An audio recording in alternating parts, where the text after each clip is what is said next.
Kirksville home. Kirksville is a town in northern Missouri, home of Truman State University and A.T. Still University. I'm your host, Leighya McNeely, and I'm going to be sharing the stories of the people who have made Kirksville their home.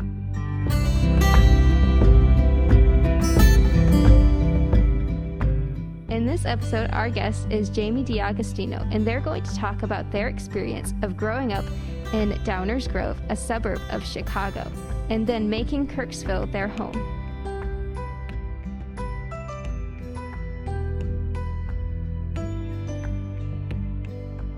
Okay. Do you mind introducing yourself and telling us where you grew up? Sure. Hi, my name is Jamie D'Agostino.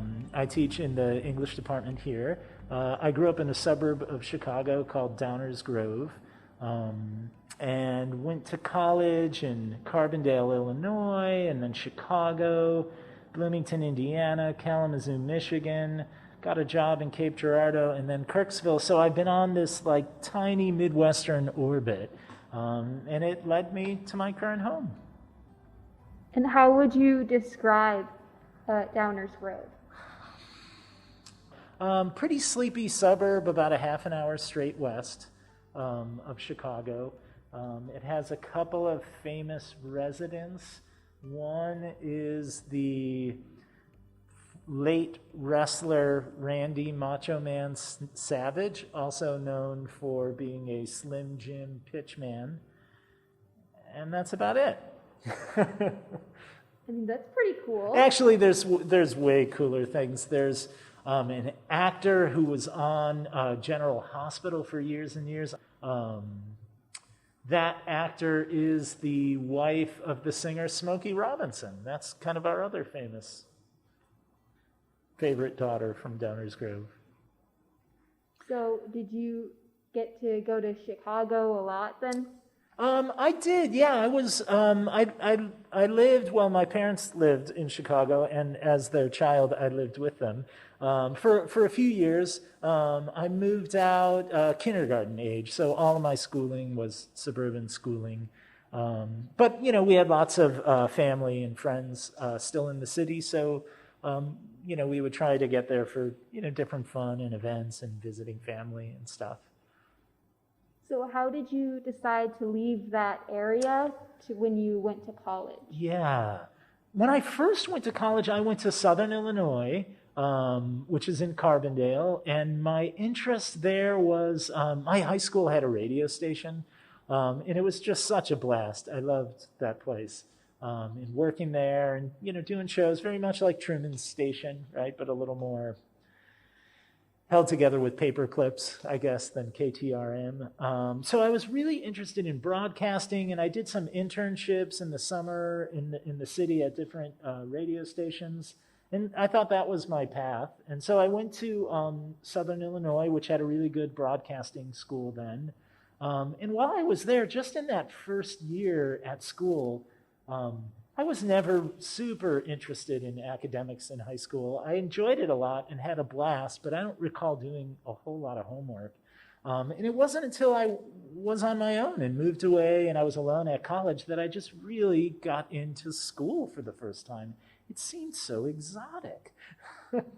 Apparently it was there all along and I could have been doing homework, but I really geeked out over that, and I fell in love with a philosophy class that I had and an English class. Because I was going to be a radio major, I wasn't going to take those classes for another couple of semesters. So I was taking cool lit classes and philosophy stuff. And I got a couple of jobs in town there working at radio stations. And by the time I got into the broadcasting classes, it sort of felt like work I was already doing. And then I just pursued English and philosophy after that. So the first lure to leave home was to go to a school that had good broadcasting opportunities. But then when I transferred to a new school, one where I could just do English and philosophy, I transferred to a school in Chicago, Loyola University. So that was a kind of homecoming because I lived at home for the first part of that. And it was really cool to come back with a new kind of perspective on studying and reading and writing and be that person at home, which was a new thing for me. So really, I've just been chasing schools. That's always been the impetus to leave to some new place. So how long have you lived in Kirksville? I've lived in Kirksville. This is my 14th year, which is kind of cool. It goes pretty quickly, but yeah, 14 years. What was your first impression of Kirksville? I loved it. I was knocked out by it from the beginning. Even though, I grew up near a city, in a suburb, and at certain points went to college in the city, I started to just fall in love with smaller towns and smaller towns. So Kirksville was just the speed I was looking for. And really, I was, a new PhD searching for a job. I would have gone to Neptune, right? It wouldn't have mattered. And that's the direction my life would have taken. But I just felt so lucky that it was in, a sweet place whose charms might not be visible right away, right? You got to look at it for a little while for, I think, the puzzle to emerge and the people to emerge. And so for me, yeah, I recognized right away it was going to take a little while to see what there was to see here, to learn how to, to put down some roots here. So what are the ways you made Kirksville your home? Good question. Okay, I have to remember to talk about the humans first, right? To say it was the friends, the coworkers who became friends, the cool students that I worked with and built relationships with. That I think is the first thing that makes a place inhabitable. But as I'm a creative writer. I'm a poet. That's my research. That's my teaching. I just find this to be a really good place for writing. Right? It's quiet enough. There's enough solitude where it doesn't take very long to get off campus to really feel like you've stepped out of your life in some ways, and you're in this different aspect of your life, an immediate one, excited about whether it's the Sheridan River or the way dawn looks in Adair County, all that sort of stuff. I feel like that was crucial for me to not only settle into town and realize where I was and what my surroundings were, but I felt like it was always also important for me to move my writing into town and unpack it carefully and find a cool shelf or something by the window where I could look out on some of these new sites or different parks to go to or trails to where I could just start to enmesh my writing in this landscape. And for me, that was the big thing. I kind of feel like if you write, not that everyone has to be a creative writer if they want to acclimate to a new place. It could be anything that you make or journal or think about or write songs about or daydream about. Once you allow your imaginative life to move into the place, to inhabit the place, to see what it looks like in the fog of November or in the scorching hot dusk of August, right? Like once you build up that history with the weather and the people and the look of the place, then I feel like you really live there, right? That it's home. And of course that's a writer talking, but anytime you can make anything out of your experience of being in a place, that's your place, right? You kind of, you take possession of it in a way, not in a sort of colonial conquest. I don't mean like that, but it's been productive for you there, right? For your inner life, for your connection to your surroundings. That it's a productive arrangement, I guess. Did you face any challenges? Yeah, I did. In the way that everyone seems to. And, I think the part of what was challenging for me was just the delirium of being in a new cool place, an exciting place that really revs pretty fast in terms of the academics and the creative stuff people are into and all the cool things that people do. It was pretty overwhelming, So I had to learn how to calm down a little bit. That's always a challenge for me, and I feel like I've seen this in a lot of. Over the years, I've taught in different programs that or focus on new students entering Truman, So I feel like I've been working with freshmen for years, and it's one of my favorite parts about this place. But I feel like everybody has turbulence on the entry into a new place, and especially the years we've had recently, um, the point in people's lives when they come here, leaving high school where they've been successful in all kinds of ways, and then there's new challenges. I really feel that every year. Um, yeah, and so I just, in my classes, when talking to new students, I just try to sort of share some of my experiences with that and what I've seen in other students and my friends that allow them to really start thriving here quick.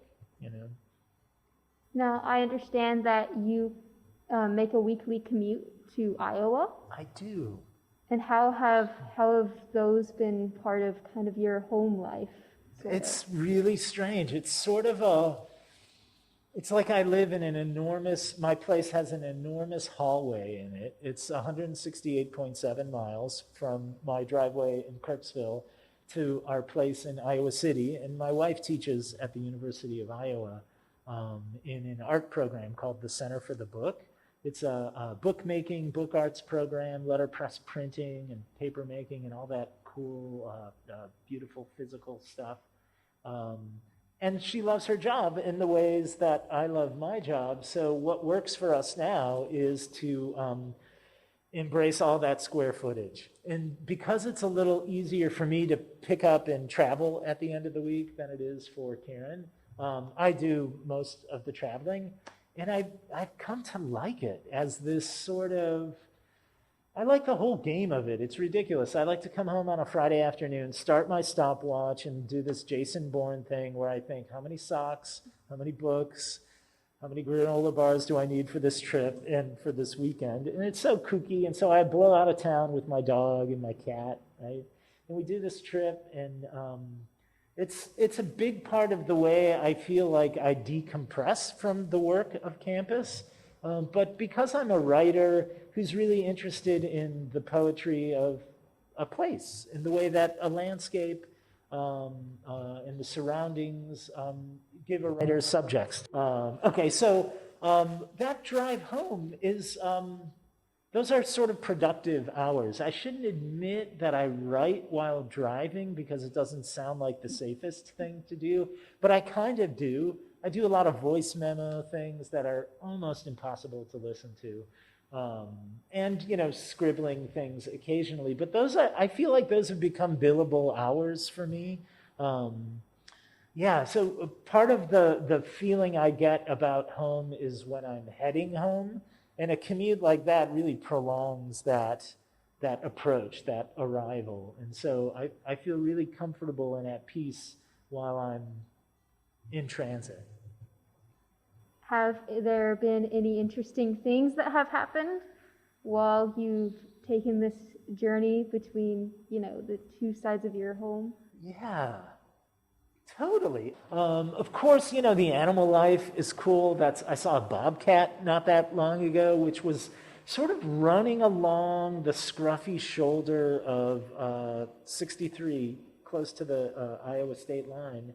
And I think our passing just kind of scared it out from where it was, so it ran with us for a little bit up ahead of the car and then darted into a bush. But I got a really good look, and I had never seen a bobcat before, so that was pretty fun.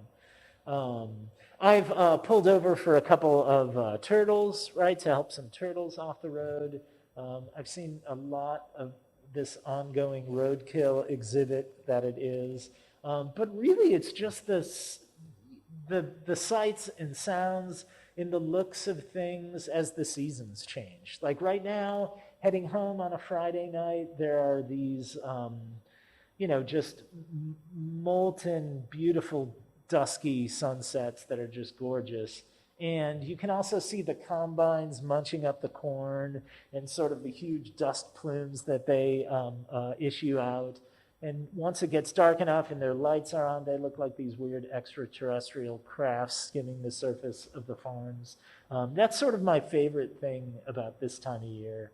The smells of it, even when it's cold, to have the window down, it just sort of knocks me out as this one big unfolding writing prompt, I guess.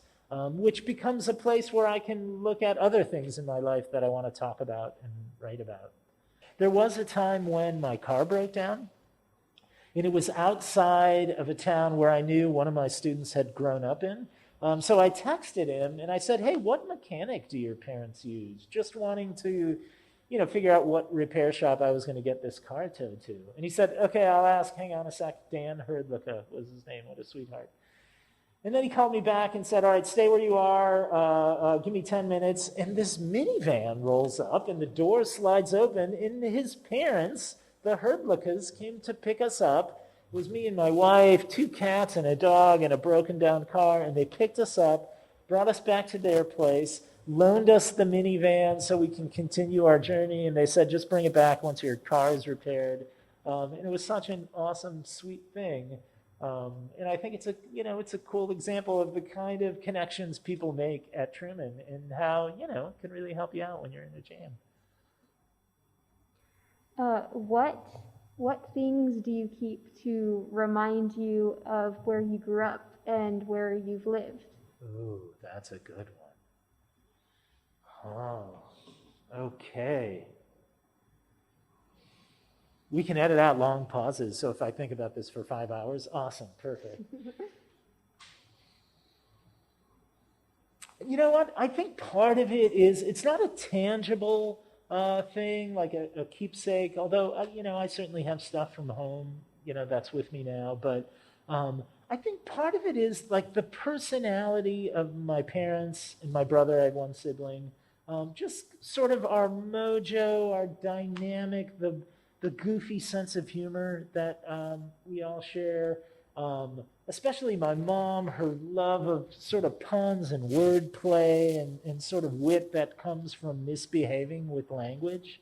I feel like that's something I've really taken with me in my life, like connection to home in that way. And so for me, I feel like that's a big part of my relationship with language and writing and play and discovery, and it all comes from that sort of smart aleck, humorous perspective that I was describing. So I think that's the big thing, and it reminds me of home, but it sort of allows me to do my work and kind of gives me a path forward as a way to write things and talk about writing and making things, making a life. Yeah, smart aleckery, that's what it is. Okay, and then lastly, what are your favorite things about Kirksville? Is it too simple? Is it too complex to say just get a dog? This is a good dog town, right? Yeah, there are certain moments in your life where the betta fish is the appropriate pet, right? Or the budgie, or the hermit crab, or the cat, or the dog. And so not everyone is dog able, but a pet like that, like a panther or something that gets you out into the world, I feel like that's been the sort of the biggest influence on my life outside the home in Kirksville. I'd go out to see friends, and I'd go out to I'm going to go out to Thousand Hills and, spend a day walking around, do a picnic, do a hike, whatever. That happens only so often, but no matter where you are in your day, the clock is always ticking on taking that dog for a walk. And, as a writer, as someone trying to write poems, because I'm always out every 4.5, 5 hours in the world, daydreaming, looking at the natural world, thinking about my internal to-do list, I feel like that activity for my writing has really allowed it to all click together, sort of. The routine of that, the little bit of boredom, how things change over time. Okay, so there's that. The other thing is, I think, when coming to Kirksville, recognizing that you have to be a creator of your own fun sometimes, right? And sometimes that happens when friends get together and say, yeah, we should join a punk band called The Cadavers, and that's what we're going to do starting Friday night, right? Sometimes that's the fun it takes. It could be game stuff. It could be any kind of social routine that enmeshes you in this place with these people. I feel like that helps.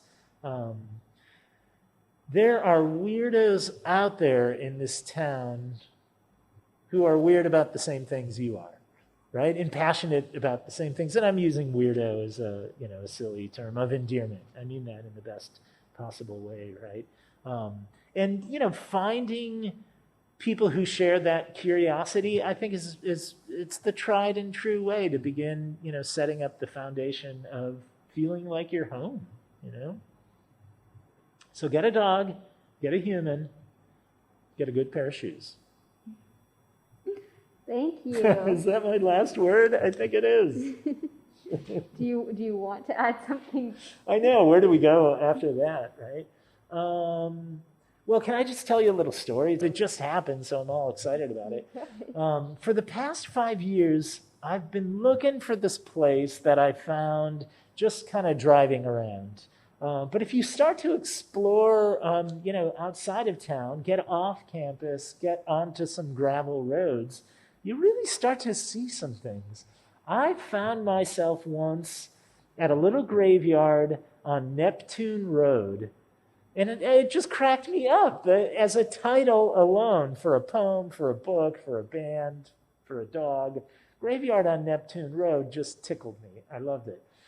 So I only went there once, and I was exploring, so I didn't really remember where it was. But over the next 5 years, I couldn't find the place. And then I thought, no, it's not outside Kirksville, it's outside Iowa City. So every couple of months, I'd go on like a Sunday drive and try and find this place in Iowa, in Kirksville, for like 5 years. Yesterday, I found it. The graveyard on Neptune Road. It was awesome. It was such a blast. And it was cool. So that's sort of a little hobby of mine, trying to see things that I wouldn't normally. In the little site that I saw, I was tootling around the cemetery, looking at names and dates and stuff like that. It was really a cool, beautiful day. And one of the headstones had not plastic flowers, but like someone was doing gardening. They looked like peonies. They were maybe short. They were about 12 inches tall, and they were tightly packed at the base of this headstone. And this was November 15th yesterday, 14th, something like that. So we'd already had a frost. I think we had 2 frosts. So these peonies were they looked like wrought iron. They were singed, kind of black looking. But at the heart of it, down inside, underneath these leaves, was this tiny last little knot of green leaves that were still growing. They hadn't been frozen. They were kind of shielded by enough of the other dying leaves. So there was this little last bit of green there. I don't know what to make of that image. I knew enough to write it down, right? Little knot of leaves nested safely in the dying peony plants or something like that. Whatever it was, it took way too many words to say, too many syllables to describe, as opposed to just noticing that little last little blip of life in this changing season where at the base of this headstone everything was looking dead. And it just kind of knocked me out. And that's really what I've tried to do over the past 14 years in Kirksville. That's one of the ways I've made it my home. I've just tried to see stuff in the nick of time before it wasn't there anymore, right? I think it was Matisse, the painter, who said, if you want to see anything, you're going to have to hurry. And so I've been trying to hustle and just, see as many simple things as I can. And as a poet, naturally you think, oh, do something with that in your writing. That's an image you want to use. And so today I spent the day trying to figure out how to use that. And it was confounding and it was difficult and it wasn't working. And just that momentary flash of I'm at a graveyard on the planet Neptune, kind of, or at least just east of Novelty, Missouri. I told people where my secret cemetery is. I think it's okay. I encourage everybody to do it. But then the challenge is how to integrate that into other parts of my life in a piece of writing. So I feel writing has been the thing that helps me attach myself to this place and really feel like a part of it. So end of story.